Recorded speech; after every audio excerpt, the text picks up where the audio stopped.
काफ़ी रेस्ट कर लिया एग्ज़ाम होने के बाद। अब हिंदी की टेंशन थोड़ी बहुत करने लगो, क्योंकि आप अगर ये सोच रहे हो कि अभी तो सर बहुत टाइम है, अभी तो हम लोग आराम से कर लेंगे, क्या ही फर्क पड़ता है, तो यार ऐसा मत सोचो, क्योंकि फिर पता नहीं चलता है कब टाइम गया।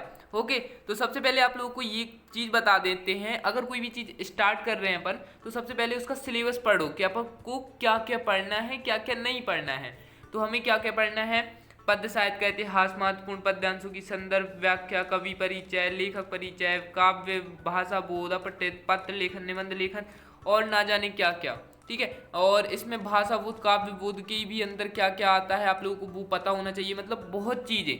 तो आज की इस वीडियो के बाद देखो और भी कई वीडियो आने वाली हैं। अब रियल पेपर का जो सीन है वो आपको बता दें कि 10 तारीख के बाद ही रहता है, ठीक है, लेकिन अगर उससे पहले हमारे पास रियल पेपर आ जाते हैं तो हम आपको जरूर प्रोवाइड करा देंगे। ओके, ठीक है, तो आज की इस वीडियो में अपन लोग ये कंप्लीट करेंगे कि आपको क्या क्या सबसे इंपॉर्टेंट पढ़ना है, जो बड़े मार्क्स वाले क्वेश्चन रहते हैं।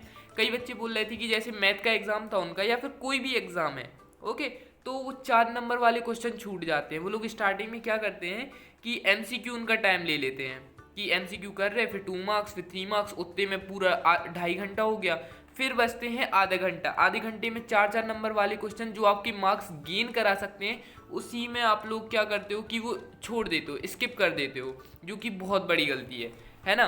तो सबसे पहले अपन को क्या करना है कि बड़े मार्क्स वाले क्वेश्चंस को पहले कंप्लीट करना है। ओके, तो पहला क्वेश्चन आपको देखना है कि मतलब विद्यार्थी जीवन में अनुशासन, ये वाला आपको अच्छे से कर लेना है, ठीक है, ये वाला question. And then corona virus वाला, ये निबंध है अपने दोनों, और इनके आंसर बस नहीं दिए हैं, इन दोनों निबंध बस के, और तो जो नीचे पीडीएफ है सभी के आंसर हैं। इसके इसलिए नहीं दिए गए हैं क्योंकि आप लोगों की गाइड में अलग आंसर रहेंगे, जो हम वीडियो पीडीएफ में डालते वो अलग आंसर रहते, तो आपको काफ़ी कन्फ्यूजन रहती है कि सर हमने अलग याद किया, हम आप वाला याद करें कि अपना वाला याद करें। तो आप जो आपके पास है उससे याद करिए, ठीक है, जो भी बुक में है उससे। नेक्स्ट आता है अपना औपचारिक पत्र, अनौपचारिक पत्र। तो ये वाले पत्र आपको करना बहुत इंपॉर्टेंट है। जैसे नगर में सहायक मंत्री को जल की अनुयक्ति आपूर्ति से संबंध में शिकायती पत्र लिखिए। तो ये रहा, ठीक है, पूरा जैसा फॉर्मेट लिखा है वैसे ही आपको लिखना है, ठीक है, जहाँ जैसा राइट हैंड लेफ्ट हैंड अच्छे से देख लीजिए, वैसे ही आपको करना है। ओके, एंड नेक्स्ट इंपॉर्टेंट बात, आप लोग हिंदी और इंग्लिश को समझते हो कि यार ये तो इजी है, इनके क्या ही अपन को क्वेश्चन आंसर बस तो पढ़ लेने हैं और ये तो आराम से बन जाएंगे। लेकिन मेन बात पता क्या होती है, चलो आप पे क्या ही बन जाओगे कि आप लोग क्वेश्चन आंसर अच्छे से कर लोगे। क्वेश्चन आंसर में भी कौन से क्वेश्चन अच्छे लगते हैं? मीरा को बावरी क्यों कहते थे, कबीर दास की दो, मतलब ये है ना, ये चीज़ आपको ज़्यादा बेटर लगता है क्योंकि आपने ये स्टार्टिंग से पढ़ा है ना। लेकिन क्या होता है कि चलो हाँ, कोरोना वायरस निबंध बन जाएगा, औपचारिक अनौपचारिक बन जाएंगे, क्वेश्चन आंसर बन जाएंगे, लेकिन नेक्स्ट इंपॉर्टेंट बात आपका अभिव्यक्ति माध्यम, जो कि काफ़ी डिफिकल्ट क्वेश्चन आते हैं, और इम्पॉर्टेंट जो आपकी गद्यांश पद्यांश है उसमें लिखने में बहुत दिक्कत होती है, ठीक है। नेक्स्ट इंपॉर्टेंट जो आपका ग्रामर सेक्शन होता है, जब ग्रामर के क्वेश्चन आंसर पूछे जाते हैं ना नेक्स्ट लेवल हटकर, तो उसमें आपकी 15 से 20 नंबर तो यहीं चले जाएंगे, फिर आप मार्क्स गेन कैसे करोगे, आप परसेंट गेन कैसे करोगे।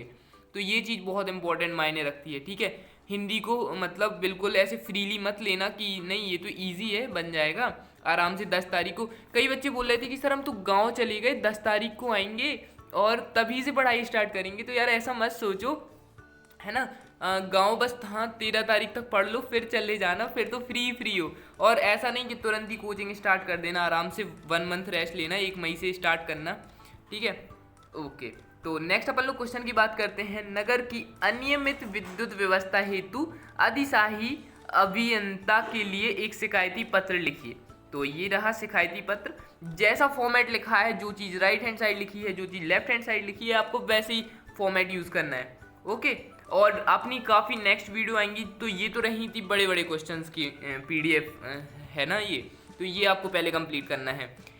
और आपको इसके जो जो क्वेश्चन बताए जा रहे हैं सभी के नोट्स बनाना है, बहुत इंपॉर्टेंट। और अभी से आप लोग यूट्यूब पर देखना स्टार्ट कर दोगे हिंदी कक्षा 11वीं रियल पेपर, तो आपको यही देखने मिलेगा, भोपाल से लेकर आया हूँ, थाने से लेकर आया हूँ, तो इन सब चीज़ों से तो यार मतलब 2-6 फीट की दूरी बना के रखना, ठीक है। अभी से आप इन सब चक्करों में पड़ जाओगे तो आप सच में अपना पेपर खराब जाने वाला है। देखो मैं अपन लोग किस चीज़ की वीडियो डालते हैं आप लोगों को पता ही है कि मैथ्स एंड बायो की, है ना, 11th क्लास में। अब जिनकी जैसे आर्ट वालों की नहीं डालते और वो लोग बाकी वीडियोस देखते हैं, मतलब अदर यूट्यूबर्स को देखते हैं, तो उनके एग्ज़ाम सच में बहुत ख़राब गए। बच्चे में बोल रहे थे कि सर आपने वीडियो डाल देते तो हम लोगों के एग्ज़ाम अच्छे नहीं जाते। और पता, जिन बच्चों की मैथ्स एंड बायो का एक सिंगल बच्चा नहीं मिला जिसने ये बोला है कि सर हमारा एग्ज़ाम ख़राब गया, सभी के एग्ज़ाम बहुत अच्छे गए। और हालांकि मैथ जैसा मतलब टफ एग्ज़ाम तक उन लोगों का बहुत अच्छा गया। तो ये चीज़ सुनने में बहुत खुशी होती है ना। तो इसलिए, और अभी से आप प्लीज़ रियल पेपर के चक्कर में मत पड़ना। हम आपको विश्वास है ना हम पर, टॉपर सॉल्यूशन इतना मतलब आप लोगों के लिए इतनी मदद करते हैं, तो बस वही आप विश्वास अभी भी कायम रखो। ओके। एंड हाँ, 12th की प्रिपरेशन स्टार्ट हो जाएगी आपकी, आराम से चलते चलेंगे एक एक चैप्टर कवर करते, तो 12th में ये नौबत नहीं आएगी कि रियल पेपर, क्योंकि 12th में तो मिलने नहीं वाले, है ना। तो वो चीज़ भी अपन को याद रखनी पड़ेगी। चलो क्वेश्चन नंबर 2 देखते हैं, काफ़ी टाइम वेस्ट कर दिया बातों में। ओके, तो ये देख लेना है। उसके बाद आ जाता है इंटरनेट आज की आवश्यकता। तो ये भी एक ऐसे है, यानी कि निबंध है जो कि आपको याद करना बहुत इंपॉर्टेंट है। सबसे पहले प्रस्तावना, इंटरनेट का परिचय, इंटरनेट के लाभ। देखो आपको माइंड में कुछ ना आए ना, तो सबसे पहले प्रस्तावना लिखना।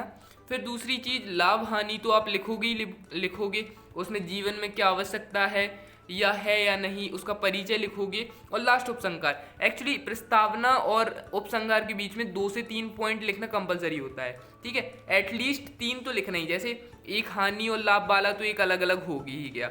इसके बाद एक और लिख सकते हैं आप बीच में, जो आप ऐड करना चाहो वो ऐड कर लेना। ओके, चलो ये तो यहाँ पे रहा अपना। यहाँ पे देख सकते हो पहले प्रस्तावना, इंटरनेट पूरे विश्व में फैले कंप्यूटर के नेटवर्क के साथ ही इसमें कार्यालय में विद्यमान कंप्यूटर के नेटवर्क, मतलब बहुत ज़्यादा है, ऐसे पढ़ेंगे तो बहुत टाइम जाएगा, तो आप लोग डायरेक्ट कॉपी में नोट कर लेना। और इस वीडियो पर हम लोग लाइक एम रखते हैं 1000 लाइक का, तो जल्दी से कंप्लीट करा देना और प्यारे प्यारे कमेंट्स जरूर करना, ठीक है। एंड लास्ट अपना यहाँ पे ख़त्म हो जाता है उपसंहार, देख सकते हो यहाँ पे कि सूचना वैद्युतिक जगत में यदि हमें सुविधापूर्वक जीवन बिताना है तो इंटरनेट बहुत उपयोगी है। अतः इंटरनेट का उपयोग हमें लेना चाहिए, इससे कार्य उपयुक्त तथा त्वरित होता है, यह सभी क्षेत्रों में उपयोगी है, इसलिए इंटरनेट आज के जीवन की आवश्यकता बन गया है। ओके, नेक्स्ट क्वेश्चन है विज्ञान की बढ़ती चरण या विज्ञान और मानव या विज्ञान आज के युग में। सभी मतलब मिला के एक ही बात बोलना चाहते हैं ये, कि विज्ञान के चमत्कार के ऊपर आपको ऐसे लिखना है, यानी कि निबंध लिखना है, मतलब और सब चीज़ें तो वो अलग ही हैं, ठीक है। अब विज्ञान के चमत्कार के ऊपर आपका तो लिखा ही होगा, 6th-7th क्लास से लिखा ही होगा, कि जो आप लोग स्टार्टिंग से याद करते आ रहे हो, तो अभी भी आपको वही करना है। ओके, और अपना कोई अलग से नहीं करना है, जो आप याद करते आ रहे हो कर लेना। अगर जिसके पास नहीं है तो वो ऐसे कर सकता है। ओके, चलिए ठीक है, तो इसको धीरे धीरे निकालते जाते हैं। पहले हो गई है प्रस्तावना, जीवन उपयोगी साधन, घरेलू संसाधन, ठीक है, विज्ञान और मानव, नवीन वैज्ञानिक चमत्कार, ठीक है। और नेक्स्ट बात करते हैं फिर कृत्रिम अंग प्रत्यारोपण, फिर अंतरिक्ष उपग्रह, भूमिगत परमाणु विस्फोट, फिर उपसंहार, फिर खत्म, ठीक है। फिर आ जाता है संवाद लेखन, he is the most important. अभी तक आपको पता नहीं होगा कुछ बच्चों को, हालांकि 70% को तो पता होगा, लेकिन 30% को नहीं पता होगा कि संवाद लेखन भी है। तो इसका पहले तो हमने फॉर्मेट बता दिया कि क्या होता है। 2 या 2 से अधिक व्यक्तियों के बीच होने वाले संभाषण को संवाद कहते हैं। यह संवाद नहीं होता है, जितना सहज, स्वाभाविक और सजीव होगा उतना ही अच्छा माना जाएगा। व्यक्ति अपने विचारों और भावों को व्यक्त करने के लिए संवाद का सहारा लेते हैं। जैसे अपन लोग एक दूसरे से बात कर रहे हैं, जैसे अभी लाइव स्ट्रीम में बात करते वैसे, ठीक है। एंड संवाद लेखन के समय किन बातों का ध्यान रखना चाहिए, तो वो चीज़ है।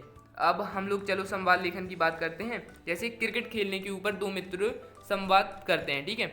अनिल, भाई आज तो क्रिकेट खेलेंगे। मुकेश, हाँ भाई मन तो मेरा भी क्रिकेट खेलने का है, पर खेलेंगे कहाँ? तो अनिल, हमारे विद्यालय के मैदान में खेलेंगे। मुकेश, वहाँ खेलने देंगे, कोई रोकेगा तो नहीं? अब देखो इसमें जो इतनी अच्छी हिंदी का उपयोग कर रहे हैं ना, वैसे ही करना है, अपनी भाषा में नहीं करने लगना कि चलो भाई आज क्रिकेट खेलना है अपन को, मतलब ऐसा नहीं लिखना है आपको, ठीक है। जो ग्रामेटिकल भाषा होती है वही यूज़ करना है। ओके, तो फिर वहीं अनिल कहता है मैंने प्रधानाचार्य जी से अनुमति ले ली है। मुकेश, तो तुम अपने 6 साथियों को बुला लो, बाकी तो यहाँ के हमारे साथी होंगे ही।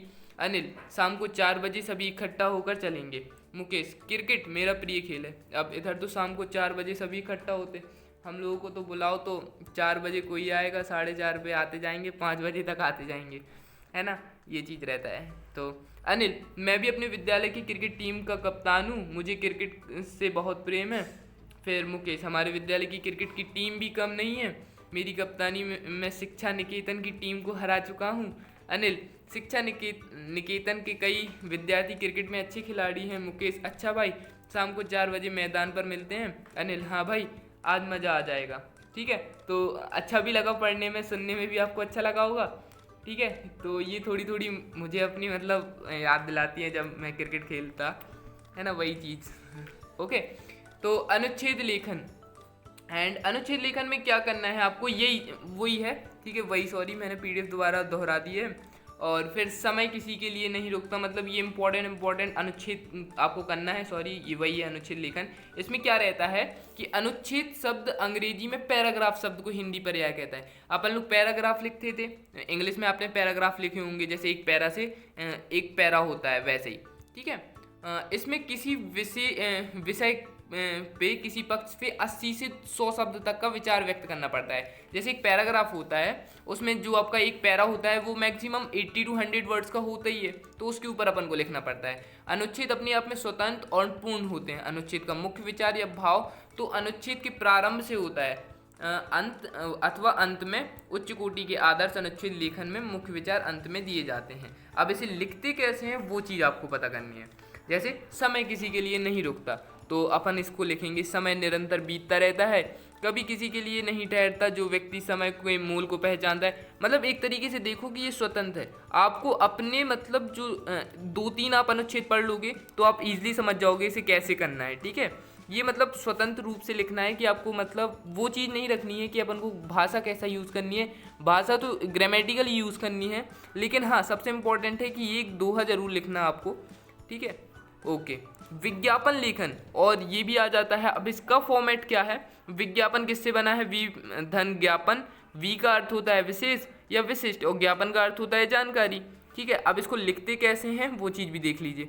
तो विज्ञापन जैसे पोस्टर्स वगैरह लिखते थे, जैसे गोरस उत्पाद की बिक्री हेतु एक विज्ञापन बनाइए, तो ये बना दिए। जैसे गोरस के, जैसे हम लोग थंबनेल बनाते हैं ना यूट्यूब पर, आपने देखा होगा, real paper, 100% real paper, Hindi का बिल्कुल, वार्षिक परीक्षा का बिल्कुल रियल पेपर, और कुछ लोग ऐसे होते हैं, भोपाल से लेकर आया हूँ, सुबह 4 बजे लीक हुआ है, वो चीज़ है ना, तो वही चीज़ इसमें करना है। ऐसा क्यों लिखा जाता है कि लोग अट्रैक्ट हों, लोग वीडियो के जैसे ऊपर का बैनर देखा, पोस्टर देखा, इसे थंबनेल भी कहते हैं, वो देखा तो तुरंत अट्रैक्ट हों। जैसे इसमें क्या लिखा है, गोरस उत्पादन की बिक्री हेतु एक विज्ञापन बनाइए, तो अपन क्या लिखेंगे, गोरस के स्वास्थ्यवर्धक स्वादिष्ट उत्पाद, जैसे दूध, दही, मक्खन, पनीर, छाछ आदि मिलने का एकमात्र स्थान। अब एकमात्र तो होगा नहीं, उस शहर में बहुत सारे होंगे, लेकिन ऐसा लिखा जाता है कि लोग अट्रैक्ट हों।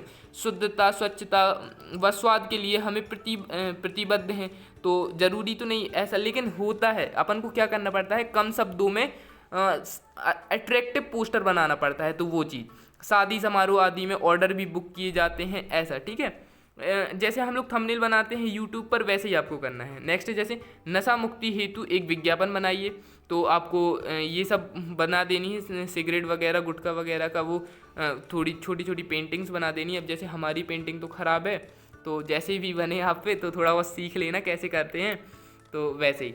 ठीक है, अब नशे से दूर रहें, स्वस्थ रहें, प्रसन्न रहें। नशा विनाश का कारण है, इसका करो निवारण, जीवन बहुमूल्य है, इसे बचाएं, नशा मुक्ति केंद्र, ऐसा लिख देना है। ठीक है, और मतलब ये हमारी यहाँ पर PDF ख़त्म हो गई, तो आपने ये कंप्लीट कर लिए तो आपके ईजिली 15 से 20 नंबर तो कंप्लीट हो ही गए। अब ये समझ लो आप। अब आते हैं अपन लोग, जैसे आपकी क्या क्या कंप्लीट हो गया अपन लोग यहाँ देख लेते हैं। यहाँ पे अपन ने निबंध लेखन कंप्लीट कर लिया, पत्र लेखन कंप्लीट कर लिया।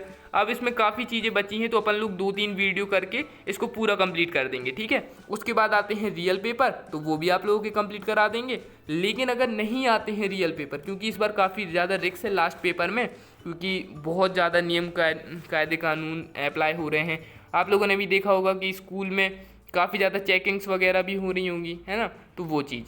तो ठीक है, अब इसको आप नोट्स बना लेना अपने, और फिर मिलते हैं किसी नेक्स्ट वीडियो में। जब तक के लिए चैनल सब्सक्राइब कर लो, और ये वीडियो सभी फ्रेंड्स को शेयर जरूर कर देना। Okay, thank you so much for watching.